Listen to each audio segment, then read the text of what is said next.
ايه شغل غسيل الاموال اللي كل الناس بتتكلم عليه؟ بص يا صديقي العزيز، هوضح لك كل حاجه في الفيديو ده عشان خاطر تركز في شغلك وتركز في لقمه عيشك وما تنشدش لبعض المشاهير اللي بيطلعوا على السوشيال ميديا وفي يوم وليله بيكونوا من الاغنياء. هم مش اغنياء ولا حاجه، بس نفترض ان هم بيكونوا اصحاب فلوس كتيره. شغل غسيل الاموال هو مرتبط بمنصه التيك توك، وانا عارف الفيديو ده ممكن يزعل ناس كتير. ليه مرتبط بالتيك توك؟ هوضح لك كل حاجه. اول حاجه، موضوع غسيل الاموال بيكون هي الفلوس اصلا لو اتغسلت هي هتبوظ، مش هينفع تستخدمها، ولكن هو بيتسمى غسيل، والكلمه دي بتضايق ناس كتير. في البدايه بيكون شخص بيشتغل في حاجه ممنوعا ما، ايا كان نوع الحاجه ده، تجاره اعضاء او شغل في الاثار او شغل في السلاح او شغل في اي شيء مخدر، بيجيب فلوس كتير بس ممنوع. ممنوع بمعنى ان القانون الدول كلها بيمنعه.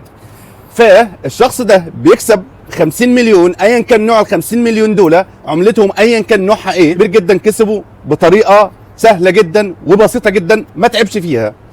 فالفلوس دي مش هيقدر يدخلها في اي بنك عشان خاطر البنك هيساله من اين لك هذا. فبيتجه لشخص او انسانه بتطلع على تيك توك بتفتح لايفات وبيقول لها هتشتغلي معايا في التيك توك وهبعت لك هدايا كتير. فالشخص بيضعف جدا قدام الارقام اللي بتتقال له، ان كان شخص بسيط، وهم بيختاروا ناس بسطاء وجاهلين فكريا وتعليميا وما عندهمش اي درايه بالموضوع، فبيضعفوا قدام الارقام اللي بتتقال لهم. الشخص ده لو كسب مليون دولار في بيعة حاجه معينه، بيعة اعضاء او بيعة اثار او تجاره في السلاح او تجاره في المخدرات، هو بيستهدف ست ام فلان، ام ترتان، ام علان، اي ام بقى بتطلع بسيطه على التيك توك وعايزه فلوس. فبيتفق معاها لو هبعت لك النهارده ما يقارب مليون دولار في اليوم هديكي 100,000 جنيه، لكن مش هديكي 100,000 جنيه بس، ده انا هعمل لك حاجات كتير جدا.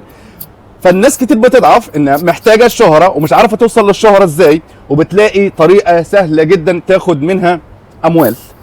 بس في البدايه لازم تجيلي دبي. ليه؟ عشان نربط حساب التيك توك بتاعك بحساب البنكي اللي انا محتاجه. هنربط حساب البنكي بالصفحه بتاعتك عشان خاطر كل الاموال اللي تخش في حسابك تبدا تلجا في حسابها على طول. لو الفلوس بتاع الشخص المجهول ده دخلت له من خلال منصه التيك توك، فالبنك مش هيساله من اين لك هذا، ان في منصه دايركت بتبعت لي فلوس. بيستهدف الشخص البسيط ده، بيقعد قدام الكاميرا، بيتبعت له في اليوم بالمليون دولار، هو بياخد قبالهم حوالي مليون جنيه، فبالنسبه له رقم كتير جدا. وبتبدا تلاقي الشخص ده بدا ينتشر على السوشيال ميديا، وتبدا الناس كلها تتكلم عنه، ويبداوا الناس اللي بيشتغلوا طول اليوم ب 200 جنيه او ب 300 جنيه يبدا يقول انا تعبت، انا مش قادر اشتغل. بلاقي شخص تاني بقعد اتفرج عليه بياخد بالمليون جنيه في الساعه الواحده او في الساعتين او في اليوم الكامل، فبيضايقك نفسيا وعايز يشتغل عليك على الحته دي. فالشخص بيفرح جدا، بيعملوا له حمله كبيره جدا اعلانيه، كل الصفحات تتكلم عن الشخص ده. ان كان بقى شخص فقير جدا مش لاقي شغل مش لاقي فلوس، فركب عربيه، فاشتري شقه تمليك، فقعد في مدينتي، فقعد في زايد، فقعد في اماكن كبيره ومسك فلوس كتيره جدا، فبيبدا يجر ناس تاني وراه. ولو انت كشخصك فتحت لايف على تيك توك هو مش هيدخل لك ارباح، ان انت اصلا مش شغال مع الدايره دي او مع السلسله دي، فبيبدا الموضوع ينتشر جدا. ولكن اخرتهم بتكون سهله جدا زي ما انتم شايفين اللي بيحصل على تيك توك او بيحصل على كل المنصات، اللي الناس دي بدات تقع، اللي الناس دي بتشتغل في تجاره اعضاء او بتشتغل في سلاح او بتشتغل في مخدرات او بتشتغل في تجاره اثار. كل الحاجات دي كلها حاجات ممنوعه. وقلتها قبل كده وبقولها تاني، النجاح السريع اللي بيجي بدون تعب بدون حاجه، صدقني بتكون اخرتك قريبه جدا وبتقع بسرعه وربنا مش بيبارك لك فيه. فركز في شغلك وركز في حياتك وركز في مستقبلك واشتغل، وصدقني انت صح، اشتغل واتعب في الجنيه اللي انت بتجيبه عشان تلاقي المردود بتاعه كويس. صدقني لو ما تعبتش في الجنيه وجبته من عرق جبينك مش هيكون ليه طعم.